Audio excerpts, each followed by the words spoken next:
Okay, good afternoon, good morning, everyone. I hope you can hear me clear and loud. I hope so. At least my internet connection was well today. So welcome to this webinar. The webinar is a part of a series of different ones which are sponsored by the MARE STA. For between who doesn't know exactly what it means, MARE stands for Marine Aquaculture, Reef, Renewable Energy, and Ecotourism for Ecosystem Services. So this TA almost will work on a number of different topics. For example, assessment of marine resources commercialization prospect, like the one that Tom is going to present today, but will include also other topics like, for example, renewable energy, hydrogen, ecotourism, and other very important activities for the healthy oceans. So I guess you are not here to hear me talking. Just please, a couple of recommendations before starting. If you have any questions, please feel free to use the chat box in the Zoom panel, so we can read the questions and pass the most relevant to Tom. Otherwise, if you want to talk directly, please raise your hand at the end of the talk, and I will make sure to pass you the line. So again, thank you everyone to be here, and over to you, Tom.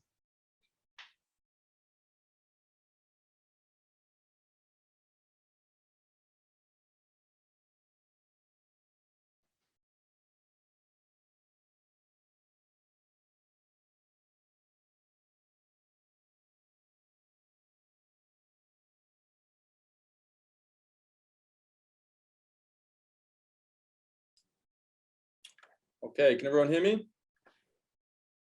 Yes, Tom. Okay, thanks, Francesco. Sorry about that. First time doing a presentation on Zoom. Thank you, everyone, for having me. It's a real pleasure to be a part of this MARE's TA group. Really excited about to see the outcomes from where we're going with this.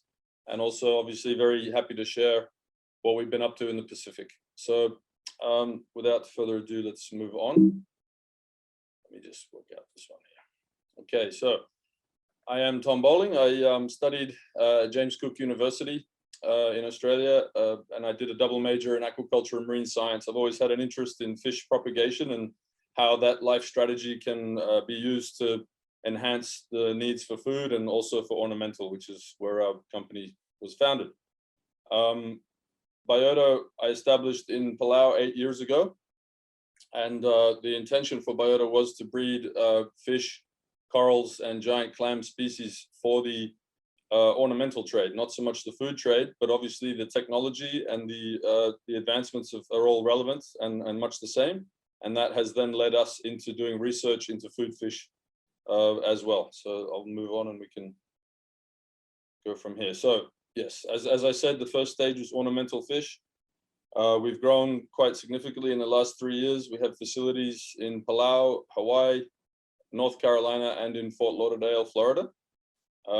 In Florida, that's where we do the distribution. The other 3 are ornamental fish production. So we're also working in food security. So this is more of a research base, just simply because we don't have the space.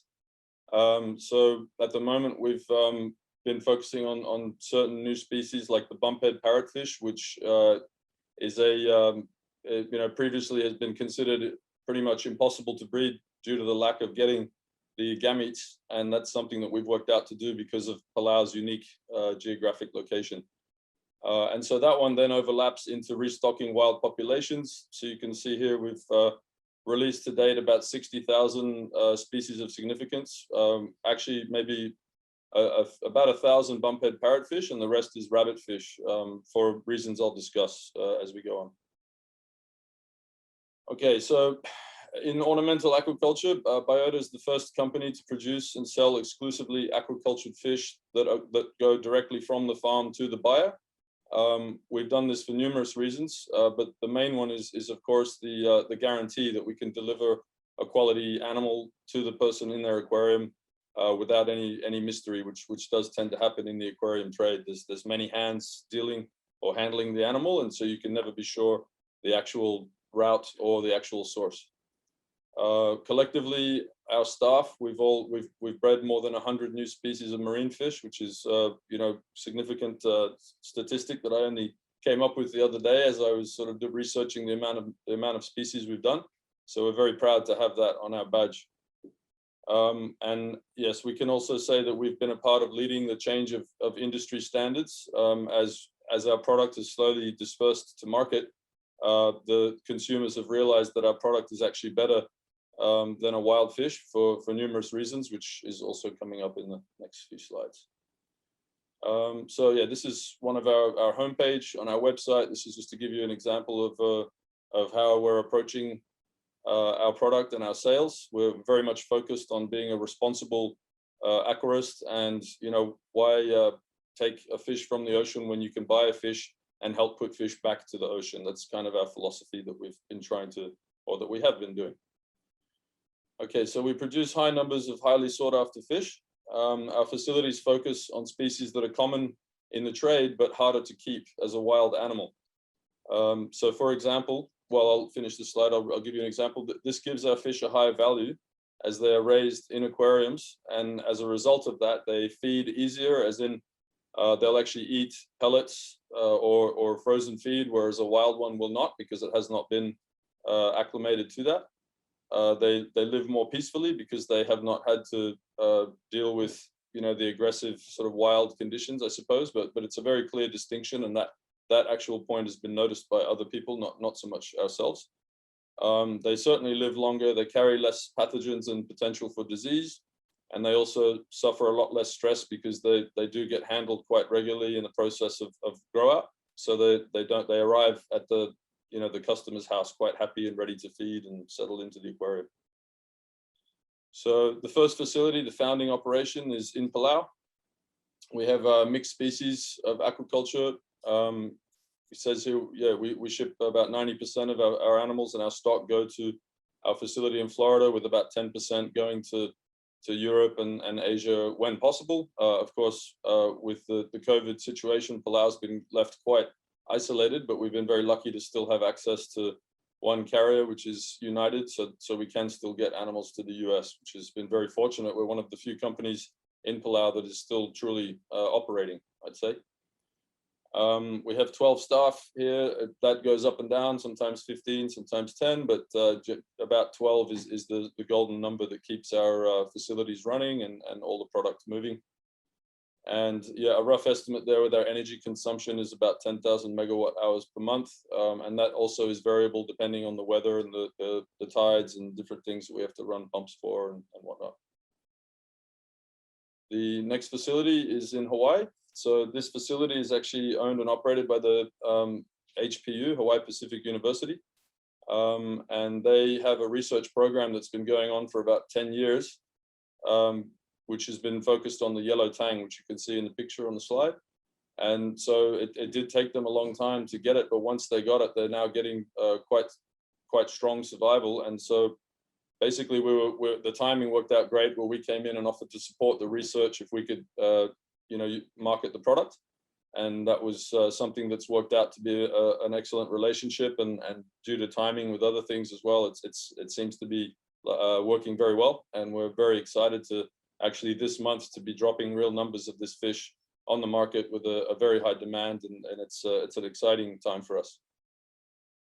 Again, this product goes to Florida for most of its shipping, and even from there, that's where we send to Europe. So it's actually just worked out more economical to group everything in Florida and ship from there. And that facility, half of that facility uses about 5,000 megawatt hours. There's two that size, so it's roughly the same as what we're doing in Palau. So in Florida, we have a 6,000 square meter warehouse, and that's just mostly receiving animals and holding, conditioning. And in some cases, we have to keep the invertebrates under LED lighting to acclimate them so that they'll do better in the public aquarium or in a home aquarium. And so from that, then they go on to market. We distribute to Petco, we distribute to mom and pop stores, we call them. And as a result of COVID, we actually opened an online store as well. Prior to that, we never did have the online sales or retail. And we also have outsourced breeders. So by doing this, what we realized with our marketing strategies, we needed a lot of variety rather than just the few expensive fish that we've bred. We realized that variety was the key, because the a pet shop's going to call in and they're going to want a wide range of animals. And so we supported Todd Gardner, who's an accomplished fish breeder on his own accord at the Carteret Community College, and he managed to get a nice facility set up there. So he's running there in North Carolina. We have a private breeder in California, Thomas Roa. We have a new business startup that we've supported from the start, which is Till Deuce, called Bocas Mariculture in Panama. And then we also support Martin Selch, or try to. It's been tough lately with logistics, but he's in Cosray in Micronesia doing clams, specifically giant clam species. I'm going to give you an example here of the range of fish that we're breeding right now. So keep in mind, this is 100% aquacultured. When I look at this list, it really does blow me away every time that there's this many fish, such as the angelfish and the tangs, which even 5 years ago we didn't think were possible. So the industry is moving along very, very fast. And here's another range. It doesn't look good that they all say sold out, but I guess that's a good problem. Okay, so commercial coral production is another focus that we've been getting into lately quite a lot. As you can see here, we have a lot of soft coral production.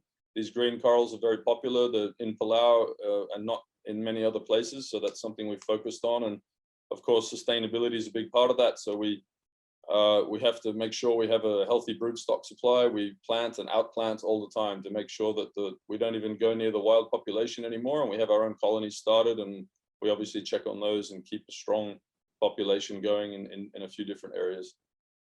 And then here's the range of corals. We buy aquaculture corals or mariculture corals from Indonesia, sometimes from Australia, and from Palau we do soft corals and Gorgonian species. You can see the colors are amazing. Okay, so that's ornamentals.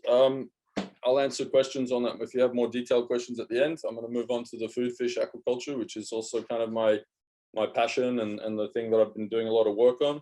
This all basically stemmed from where you can see that very photo. In Palau, we have an incredible monthly aggregation of these fish, sometimes up to 3,000 or 4,000 adult bumphead parrotfish, and they spawn potentially billions of eggs, and they do it like clockwork. You can literally turn up to the dive site, within a 5-minute window when they're going to start.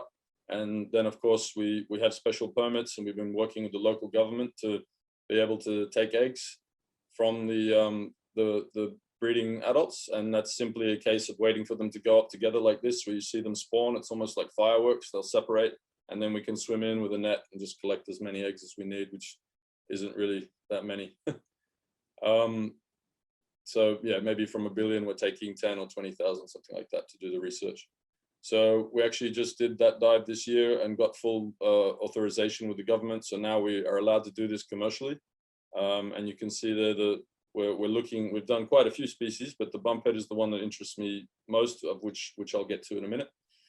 So here's the egg collection method. You can see the net that I've got, and behind me in that photo is a school of blue line sea bream, which is more of an ornamental species, but the principle is the same. As you can see there, we've spent a lot of time on the bottom with these groups of fish, just following them around, waiting until we see the behavior, and then we know that we've got it, and we can double check, and then by that time we have it dialed, we know when we can get the eggs. We've done 7 different species from this method, and all of them are consistently available eggs, and the survival is quite high because of the quality of the egg. One big problem with aquaculture is the egg quality can drop significantly the longer you have the broodstock in captivity, depending on how you feed it. And so this eliminates that whole cost and problem of even keeping the broodstock. Yeah, so here's some photos. That's a juvenile bumphead parrotfish. That's a first photo of that age fish. No one really knew what they looked like at that size and the behavior, which is quite unique. So that was very exciting to be involved in. Okay, here is the red snapper. So this fish is of particular interest from an aquaculture perspective, I believe, although it is a high protein requirement. This fish is found throughout the Pacific in tropical, subtropical waters. And in most regions, it's actually not fished due to its carrying of the neurotoxin ciguatera. And so that means that by farming them, we can eliminate that problem entirely, because you know what that fish has been feeding on its whole life, and you will not have the problem that you see with the wild fish. They're bright red, they school well, they eat anything, and that means that they tick a lot of boxes for aquaculture, and the, you know, when especially focusing into export, like into China, with the coloration and the flavor. So I'll move on here to corals. With coral aquaculture, we're in the infancy as far as with hard corals. We were working with soft corals. We have been for years. Hard coral is something we're just moving on now with permission from the president, and we're excited about developing that for several reasons. So obviously the first part is to do it for ornamental aquaculture. They have significant value, and they're also something that is completely renewable, regenerative, and it's also something you can do in the ocean. So thereby you have very small amounts of energy or electricity required to produce it. And obviously the next talk, Scott's going to have a lot more to share with that, but I think it's important to note the ornamental value alone is significant. And then of course our focus is to be also growing these as an alternative food supply for the bumphead parrotfish. So yeah, so if that makes sense. So ultimately my vision is to get locals farming ornamental corals so they understand the process and how to not impact the wild colonies, and to start farms in the lagoons and get high numbers of corals growing. And then from there we can have those scaled up on a you know, in a large way, in order to then look to provide food for growing the bumphead parrotfish as a high value and of course completely renewable fish, because they don't release the carbon or the calcium that they've eaten from the corals. They simply pass that on as sand. And at the same time, you're not having to go and outsource high protein feed, which is probably the most unsustainable factor of modern day aquaculture. Our development is coming along, and we're actually doing a trip this week up to Kyangle in the north to start laying out the foundation for a coral farm up there.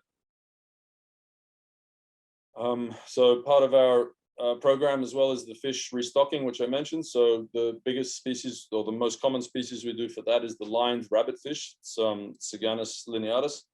That species is very common here for commonly fished, I should say. It's a very popular food fish, and that means that you know, they do get impacted, although they do seem to rebound fast. They're in the seagrass, there's big numbers, but we do notice when the season's on and the nets are out, you do notice there's a decline. So that was the species we targeted. We've released, like I said earlier, about 60,000 of those fish, but you know, it's important to note that those fish are about 2 inches long that we're releasing. So we actually hold them for about 6 months and give them a really good starting and like a starting point in life. And at that size, I believe they have it's been shown, I guess, that they do have a much better chance at making it to adulthood, and thereby contributing to spawning and repopulation.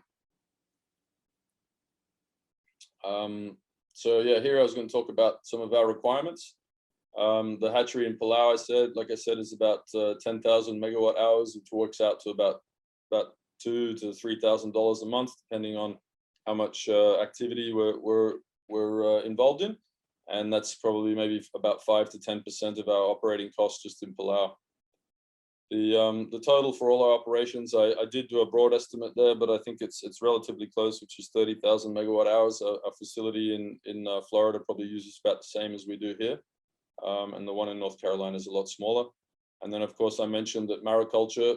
I think it's important to consider that going forward with this program. The fact that a lot of animals, like we only really need a hatchery to be the one that's dependent on electricity. A lot of the grow out, the animals, the corals, clams, everything can be in the ocean where you don't need any power. You just need to be vigilant with checking on them and making sure the animals are okay. And obviously being aware of the weather conditions is important. Excuse me.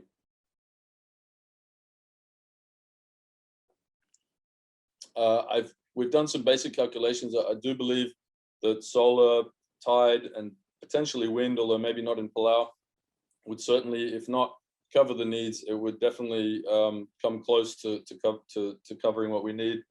It is a high demand with the blowers and seawater pumps. We're using 3-phase. It's a lot of amperage, but I do think that there's a way around it. And I must say, this project with the enthusiasm on hydrogen has me very excited, because I do think that's the way that an entire nation like Palau could actually move around and get on with the renewable energy.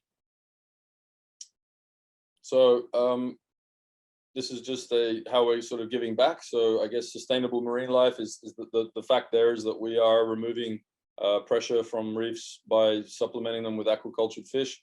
We already note that there are people that are no longer collecting fish due to noticing the difference in quality with our fish. And although we understand that it's potentially displacing some, I guess, income, it's certainly an industry that has been overlooked in many cases. And we do believe that any income there that's being displaced is the benefits outweigh the negative aspect of that. We also say we're restocking reefs, as I just mentioned. So we have a policy of releasing about two fish for every one fish sold, and that's to be completed this year. So we have some work to do there. We've got a few more to release, but it is a good initiative that we feel our clients really enjoy, knowing they're a part of something like that, a little bit bigger. Food security, again, working on these unique species. We do believe that they're going to be a species that will make a big difference in the future based on the quality of the meats, as in the continued demand, but also the fact that the reefs or the ocean's resources are getting limited, and there is that increased interest, such as this project. And so we're very excited to share the technology we have and to try and really boost some projects by providing fingerlings rather than having to build new hatcheries in other countries. That's something I talk about on the next slide as well. And then with vulnerable communities, we think we can culture species for food supply and grow in these communities whose lives depend on the oceans. So with that, for example, we do a lot of clam aquaculture. So we grow clams for ornamentals, but a percentage of those clams we actually outsource to outer reef communities. We have some in Kyangle and also down in Palau. So we have farmers there that we sponsor, and we actually donate to them. Maybe every time we go up there, we'll take another 100 or 500 clams, depending on the size of the species. But these clams are a longer term investment, but they are a very reliable food supply. They go on for quite some time, and they're very easy to maintain. So yeah, sorry, I'm just catching with these chats. So next one, okay, so I've got some future potential on both slides. Yeah, I think you're right about the unit. I had that conversation earlier, whoever mentioned that. I'll get to that after I finish the show. So with the ornamentals, we are interested in sharing the technology and the training, and obviously what we have is a grasp on the retail side of it, the market and distribution. And we feel that the reason that's important is obviously trying to bring the quality, the quantity, the dollar value back to the primary producer. So that's always been a big problem with this industry. The wild fish collector, he's lucky to see 1 cent on the dollar in some cases with the fish that he's collecting. And what we thought about this is, like, it's better to make a salary. Somebody can get a known salary and breed fish rather than out there depending on wild supply and weather and other issues that make it hard to be collecting from the wild. We would like to use the business model and also support other facilities. One passion of mine is actually rebuilding old facilities, revamping them and getting them operational, and that's something I think that we could really help with. I know around the Pacific there's several facilities that are either dilapidated or maybe producing something that's not so economical. So yeah, part of this group, I hope, will help us develop a sort of specialist team that can either travel or at least be there as a support. But I do believe, having been in the Pacific quite a while now, I do think it's about a team, and it's about strong management and hands-on and actually arriving there and identifying people with management potential and then getting those projects actually moving rather than just more talk and less walk. And yeah, number 4 is something that we're already doing. We've got Hawaii students lined up for next semester. These are marine science and aquaculture students that will be coming to visit us. And they'll do a training program here with us for a few months, and that'll also overlap with the Palau Community College, where they'll learn about more of the sort of Palauan sustainability, including agriculture and even fishing and diving and the whole deal. So we're looking at doing a full package there for kids to get back to their homeland with that kind of knowledge and understanding. So for food security, I guess what's unique about Palau, and one of the reasons that I did move here, is to be able to go on these spawning aggregations and get these eggs that I'm talking about in such high number at such a regular frequency. And so it doesn't make sense to build new hatcheries all over the place as much as it does to remain here as a main hub to produce these sort of high value or species of significance in numbers where we can then just grow them to maybe 1 to 2 inch range, and then they're easy to deliver around the Pacific for facilities to grow them out as a product and as a food supply. Yeah, so there I'm saying 5 to 8 centimeters, and that we could get the grow out, focus on the grow out to begin with at least, and then maybe later we train up enough people, because obviously the hatchery component's quite technical, so that's something we kind of would follow up with later once we identify the right places. Yeah, I believe we're in a good position to help with this, and like I said, very glad to be a part of this project. And I do think that finding a way to find renewable energy to complete our system would obviously be ideal. And I think probably one of our biggest weaknesses as a company right now, that's what I wanted to point out at the end here, was essentially our dependency on freight. And so cargo shipping, it's mostly airlines, and it does obviously burn a lot of gas, and we are looking at ways to offset that, whether it's through carbon credits or people buying in and sponsoring us to plant more animals on the reef. That's something we're looking into now. So that's where we're at. Thank you. Thank you, Tom. So wonderful presentation, and I can't wait really to come to see you in Palau. We discussed last year, and then COVID happened, and then it didn't get the chance. So I open the floor for questions, but before that, I want just, because maybe not everyone is very familiar with this concept of aquaculture and aquarium trade. So the aquarium trade is a massive market. I don't have with me the exact numbers, but I think it's talking about millions of dollars per year. Not including fish, including corals, including what they call, I think that's called live rocks or something. There's these rocks that they got from the sea, and they help with the chemistry of the aquarium. And how this supply was at the very beginning of the trade was just people going on the sea and taking fish, taking coral out of it. So in some areas, for example, if I'm not mistaken, the cyanide fishing was a thing. So like people was going underwater, spraying cyanide on the fish, making them stoned, and was easily to be collected. But of course, many of them died. So going on, the damage on the reef could be massive. So this is a very important activity to shift our focus from an extractive industry to a regenerative one. So as Tom was saying, for every fish they sell, they put back 2, I think, on the sea. And it's very important also from a food supply perspective. I've noticed, for example, in the Philippines, that most of the fish that you're talking about are gone. You can't see them in the reef anymore, and people is just like eating now, for example, small parrotfish or other kind of herbivore fish that live on the reef. And of course, the reef start suffering because of the lack of herbivores. Means the more algae are growing on the reef, and the reef of damage. So is important because the reefs are not only important for the fisheries or for the tourism, but also because they protect coastal communities from disasters. Let's see in the chat. Do you want to comment on that while I check in the question, Tom?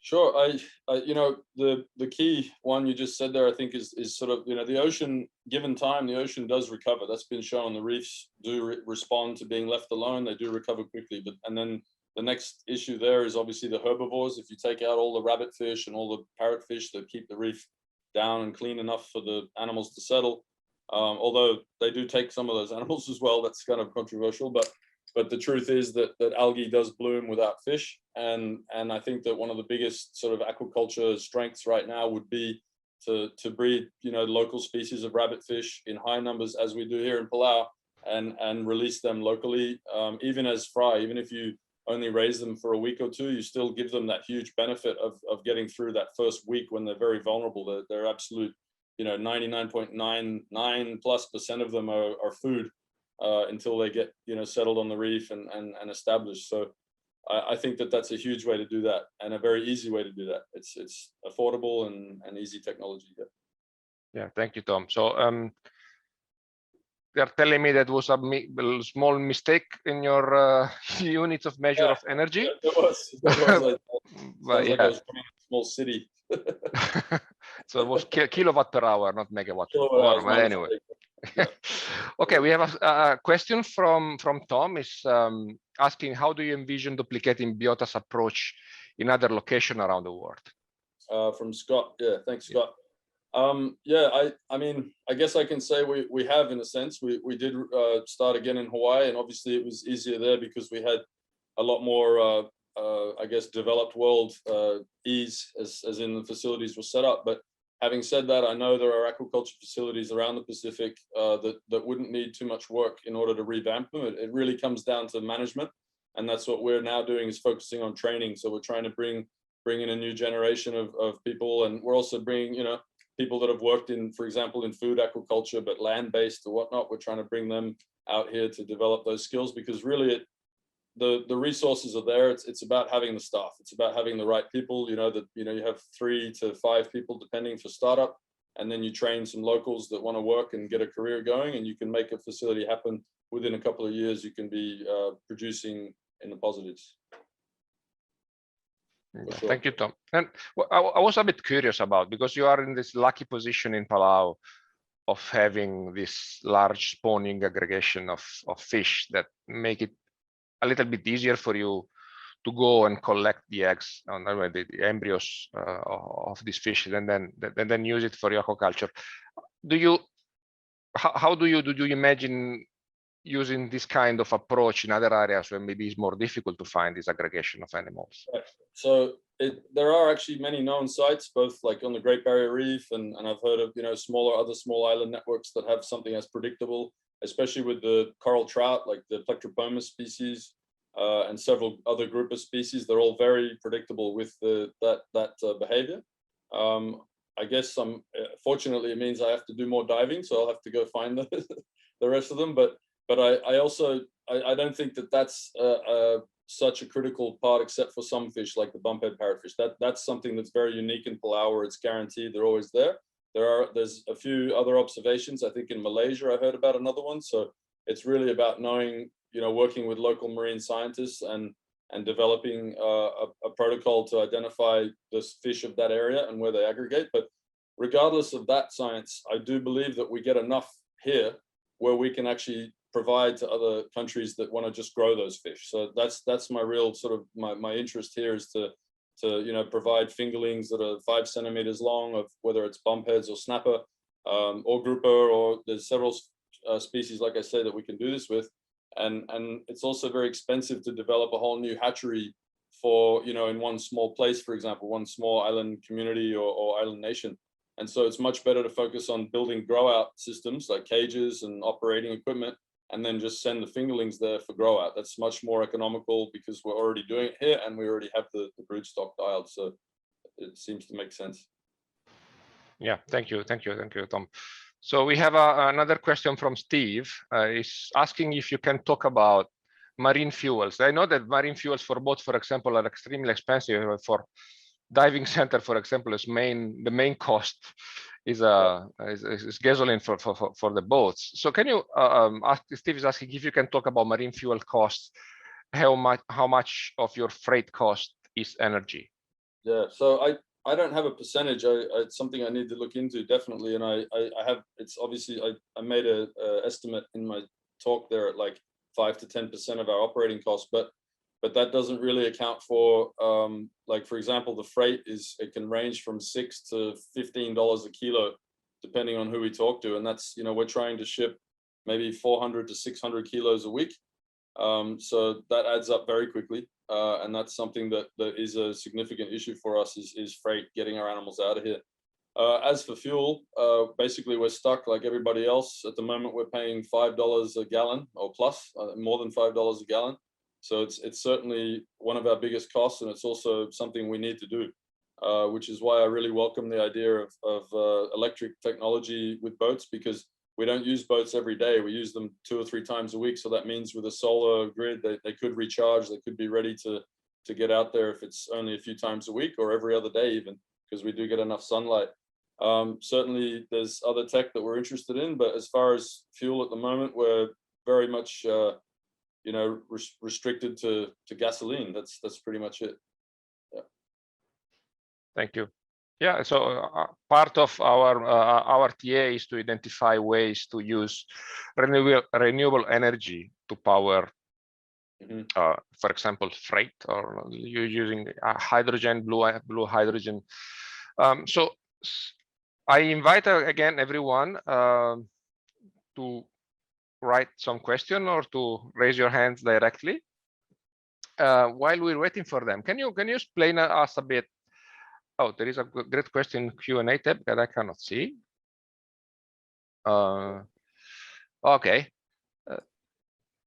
So the question from an anonymous attendee, maybe, fish feed costs rise up globally. How do you solve the critical cost issue? Do you have experience with alternative fish feed like insect proteins? That is a great question. And you know what, I don't know a lot about the insect feed proteins. I know there's been a lot of research on it, and I know there's a group in New Zealand doing great work using like a mealworm or some kind of insect larvae, and they're having great results with freshwater fish.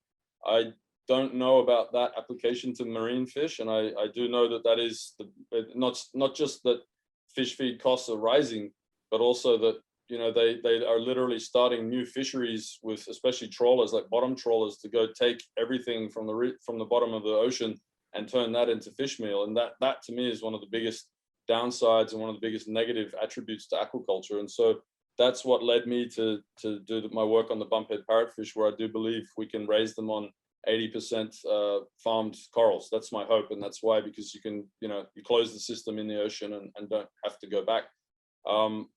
Other protein sources I've heard of are like soy-based and potentially other fish meal and other solutions that really, like, for example, one is to farm a low protein fish like for example the rabbit fish, and grow them by the thousands, and then use them to make a fish meal. So there is, if that can be harnessed properly with that kind of number, you're talking about a lot of fish, but they certainly reproduce on a massive scale. So that is something that I do think has potential if you could produce the right food for them to grow. So you need to be able to farm algae to grow the rabbit fish, to then use the rabbit fish to make the fish meal. So I'm not sure if that trophic line is very efficient or not by the time you're feeding it to the fish. That's all hard science that needs to be done. That's really where aquaculture's at, and it is my inspiration to chase the bumphead parrotfish as a solution. Yeah, I agree. I mean, we have also in AVNDB a project about to start of shrimp aquaculture in Indonesia. And part of the project will be considering shifting from fish meals into, let's call it, more sustainable meals. Even if sometimes I'm a bit afraid when you start talking about, for example, soya-based meals, because you are shifting the problem from one side to the other. The world soya is responsible for a lot of deforestation worldwide. So yeah, I think there is a lot of research that we need to do. Moving a bit on the hard coral research that you are doing. So part of our scope is try to find a way to restore coral reefs, for example, to reduce damage on local communities, on coastal communities. Reefs are a kind of an insurance for everyone, protecting from storm, surge, or other kind of disasters coming. So do you envision your technology be able to help on that regard? Look, it's definitely not my new technology. There's several people that have been doing, and as we all know, Scott Countryman next week will be doing some exciting talk about his work using electrical stimulus to grow. But certainly what we're doing here is more about so there's several parameters here that make it viable. The reason that we want to do it: firstly is ornamental, because we can directly sell a percentage of those corals and pay people, so we can create jobs instantly, not down the track. But in that process, we train people to then scale up and grow on a larger scale. And so by doing that, we're both creating a gene bank, or what we call a coral bank, which I think is really important. We've been hit by, since I've been in Palau for 8 years now, we've been hit by 3 typhoons that have caused significant damage. They've wiped out entire sections of the reef, including, what's very important is the tourist dive spots. And so by having these coral banks in the lagoon, where we may need to find options like shading or bringing up deeper water to keep that area cool, particularly going into the future, if the water keeps heating the way we're seeing, then we do need to find an option to basically keep them in shallow enough water to get light, but deep enough to where they're not getting cooked when we get these big pulses of hot water in. So that's a huge sort of issue that we're discussing now. We really want to find solutions to start this gene bank. Pretty much, I mean, I think it should be conducted around the Pacific. Anywhere that has coral reefs should be getting samples, and whether they're going to public aquariums or other people that can hold them securely, or whether they're going into the lagoon, but being, they'll have to be artificially tweaked a little to be just as happy as the locations where they're growing. I think I mean, of course, it's an important resource. It means so much, both, biodiversity, but also, like you said, the protection from storms. They do break up the waves and stop the, big surges. And, there's just an endless list of reasons why they should be there, because they also, being on the reef, they also promote the biodiversity and bring the fish back a lot faster as well. So in areas that have been hit by bombs or cyanide, to be able to go back there and with fragmented corals and replant, you can accelerate the recovery of that reef by 5 or 10 years, which means obviously it's better for everything as the sea level changes are happening and the climate changes are happening. It's critical work. Yeah, I agree. I mean, so it's a very important, even if one of the problems that everyone is, I think, is finding this with the world of development, it is much easier for, in a short time span, to build a seawall instead of waiting for 10 years to rebuild the reef. But of course, all the additional advantages that a coral reef includes are almost uncountable. Okay, Steve is commenting about black soldier fly larvae that are extensively cropped from food scraps in Indonesia. It could be a good way to recover the energy value from wet food waste at a low cost, given that fish, like some fish are maybe a bit picky in choosing the food, but I was not aware of it. Yeah, I did hear an article maybe about this. I don't know the real data, but I do know that with, in particular, insect larvae is really good for freshwater fish. I know that that's going to be a huge future goal for freshwater. I don't know if anyone's done much work using them for saltwater, and I don't see why it wouldn't work. But sometimes, like you say, they can be quite choosy, and perhaps making the insect larvae into fish meal is the next step. So you get pellets that are actually generated from insect larvae. That would make a lot of sense. That to me sounds ideal. Okay, I still see no questions, but let's shift a bit. Can you tell us about how, I remember you were speaking about how the female women are also involved a lot in your process. How do you consider the your potential project in a context of gender development and gender equality? Yeah, I'm very glad you brought that up, and it's something that we're very proud of here. It's also an issue that I guess it's a little not contentious, but there is, sometimes you can bring it up as a priority when it necessarily doesn't need to be one. But certainly here in the Pacific, it is very important to note that we actually have like 60-70% women workforce. And we do that not just because they're women, we're doing it because they're better at it. They're better at the job. There's more finesse, there's more maternal instinct, whatever it is, I don't know, but they're much more caring when we're dealing with larval fish and live feeds and, small animals with water chemistry.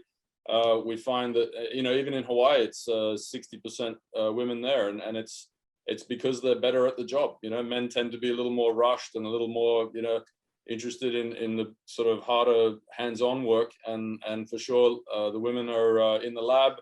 the larval feeds, the animal care, the broodstock husbandry, much better at it. And so we're also 50% Palau unemployed. We're working to higher than that.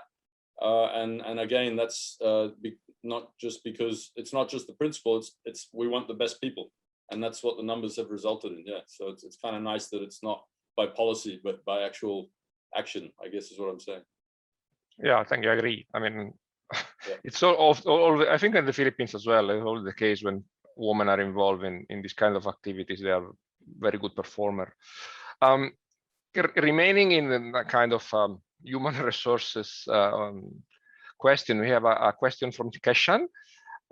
He's asking if you have done a life cycle analysis for the Biota business model. What are the outcomes if you have done it, and what are the political and community opinions about your projects? Okay, well, a life cycle analysis of a business is, I'm a biologist, not a business person, so I'd have to say I wouldn't really know how to tackle that. I guess I have the vision, and that's what I'm trying to accomplish. That's what we're doing here is trying to supplement the aquarium trade with a better product, with a company that has a sustainable business model, and that's as simple as it can be. But it's also up till now, it's been enough to keep me very busy. So that's what I've done as far as the life cycle is. Let's keep paying the bills and keeping good staff on board and doing new species, which is something that people love, is that we're always bringing new species. Although we do have a fundamental top 10 species that are just always the sellers. That's the one that that people like to buy and that are better than the wild counterpart. So that's what we focus on as far as production. As far as life cycle, and I see your question goes into sort of government. Sorry, let me just quote this other part of the question where he's talking about community opinions. Yeah, political and community opinions. So that has been really surprising. I have to say the first few years here were, I guess, as you would expect in any small nation, when a foreigner moves in and is preaching that he's going to do something amazing and he hasn't done it yet. But once we got past that, after about the 4-year, 5-year mark, and we were actually exporting product and paying people a decent wage and doing what we said we were achieving or trying to achieve, things changed dramatically. And we do have very strong support here. We have, the president himself has toured the facility and he's very interested in our work. He's come diving with me to see the bump heads, and he's very supportive. And I do believe that now that we've actually achieved it, now that we've actually got proof in the pudding, we could show, look, we've actually done this in Palau. I think that would be make it much easier to replicate this in other Pacific nations. Definitely. Thank you. There is a follow-up question about this. So Katrina Chinga is asking if you are cooperating with that organization and or government in providing alternative livelihood for displaced fishermen. I'm not aware that you are displacing any fishermen from their areas. Right. Yeah, please clarify. Yeah, that's a great question, though. That's really, that's the kind of thing we need to be thinking about when you're bringing in new technology. But certainly in Palau, there was one aquarium fisher, and that was a Japanese-based company that I don't think they employed many locals, so they haven't even noticed because we don't even market to Japan. And ultimately, Palau does not allow aquarium exports, so only aquaculture. So in Palau, we didn't displace anyone. But what I can say, I guess, long term, even though the aquarium industry did kind of boom with COVID. So I don't know if that removes the effect that we might have had by contributing to the market, but certainly we've reduced the demand on some species. But like I said, those are species that die very quickly anyway. They don't do well from the wild. So we're not removing jobs as if you wanted to describe it like that. But certainly we would be changing the target species for these fishermen. So now they're going to be. They know that the Biota mandarin fish, for example, that's a classic. That's one of the species we're most famous for. They eat pellets. They survive really well. Normally, the mandarin fish will, it's very cheap, but it also dies within a few months. It's got a huge fatality rate, although there are expert aquarists or very, experienced aquarists can do very well with them. The majority die before they even get to the pet shop. They starve out and they're sensitive and they all these issues. So yeah, ultimately, I would say we haven't done that yet, but were we to expand into countries that do have collectors, then, you know, obviously the initiative would be to go meet those collectors and see if they're interested in learning about aquaculture, you know, and getting them, if they're already the hands-on ocean guys, that's the guys you want in the lab, growing algae, growing copepods, you know, learning how to rear fish. So that would certainly be a part of the process were we to expand further in the Pacific. Yeah. Understood. So following up a bit on the community that you were talking about before. So Steve is asking about approvals for use of community space on land and sea. And I am aware, for example, in Palau, that there is kind of a community-owned areas, right? That the communities decide in which areas you can go fishing, which area are not. How do you deal with that? It's challenging. There's it really, again, it came down to me being here long enough for people to know who we are and what we do. It's very different now. I know, for example, I know the right people now where I can go meet with them and pay my permit fee. And, you know, they do have a process, but it's more than just paying that. They need to know who you are and what your intentions really are. So that's where we're into that now, where they do know what I'm trying to do, which at the moment is not much. I take maybe every 6 months, I take 20 fish out of the ocean for genetic health with the broodstock. Although most of our broodstock now are F1 generation, which means they're captive raised, but then I'll go get one wild fish to mix with the breeding population just to maintain genetic health. And that's quite easy to get permission to go get those fish because it's in such low numbers. It's 20 fish as opposed to 20,000 fish. So it's you know, a drop in the ocean, as it were. And then I guess related to permits on land, that's one of the bigger issues here, is that there are you know, most of the land in Palau is owned by clans, not by people. And so that means you have to get 20 signatures before you can do anything. And we're just fortunate that the facility that I got the lease on was actually built on state land. So the governor at the time had permission to, or had the authority to give me a lease so that I could start the facility. So that was a stroke of luck, I guess, to get off the ground. Yeah, I guess there is a problem in every area where you are. You need to know very well the local condition before establishing such activities. There is a comment from Dan about, we were talking about cyanide and then about bone fishing. So he said that your model can displace these harmful activities and create new employment opportunity for these fishermen. And this relates back to the life cycle assessment. So Biota is doing this to displacing illegal and destructive activities, and I agree. And not only, also probably stimulating their growth and the better health of the reef. Yeah, restocking. That's a big one. Okay. One other question before we more or less summarize everything. Again, from Chinga, she's asking if you are familiar with Marine Aquarium Council MSC certification process. Mm-hmm. Yes. So I met them in 1999 at the Marine Aquarium Council. It was like the first gathering in Hawaii, and they were kind of getting off the ground then, I believe. And I know that they ran for maybe 10 years, but I don't know if they're active right now. I mean, they might be, but I know that their policies and their focus is on wild caught fish. I don't know that they even, I mean, I've discussed whether we could get certified as an aquacultured animal, but the discussions never went beyond that. I'm not sure if they're still operational or not, but I know that it was about wild fish and rating the standards based on the collecting protocols and the survival of the shipment, how they treated the fish, things like that. So it's kind of not relevant to us, although I do know about them. And I am with the Marine Aquarium Council of North America. So we've actually been working just recently, working on trying to develop an industry standard sort of body of our own, because we do feel like, you know, aquacultured fish is growing so fast that we need to be ready for that in a different category, I think. It's different to wild caught.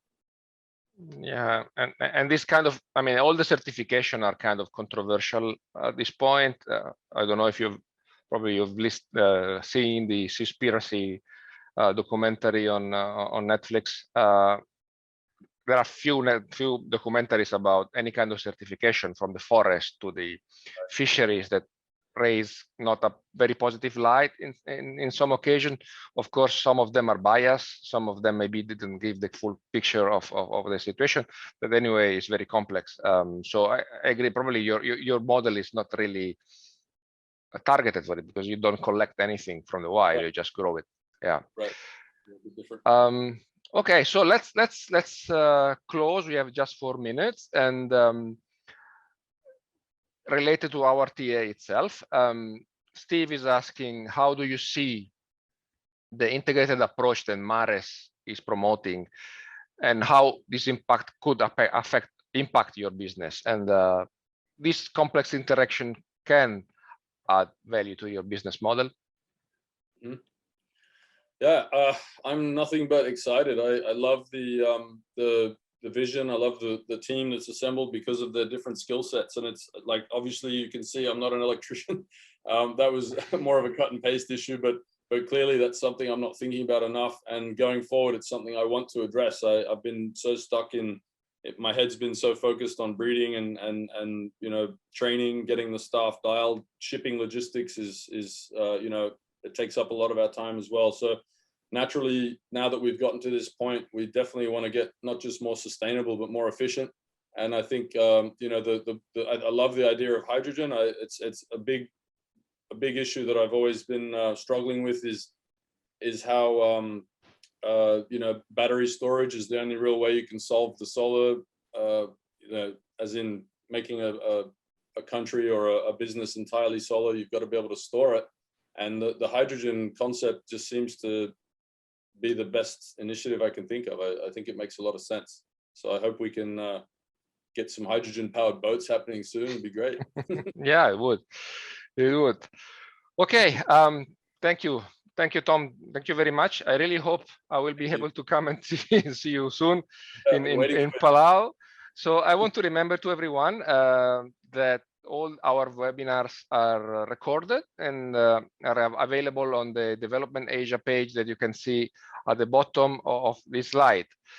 So again, Tom and all the attendees, thank you very much to be with us, to have been with us today, and see you next week for our next webinar. Great, thank you.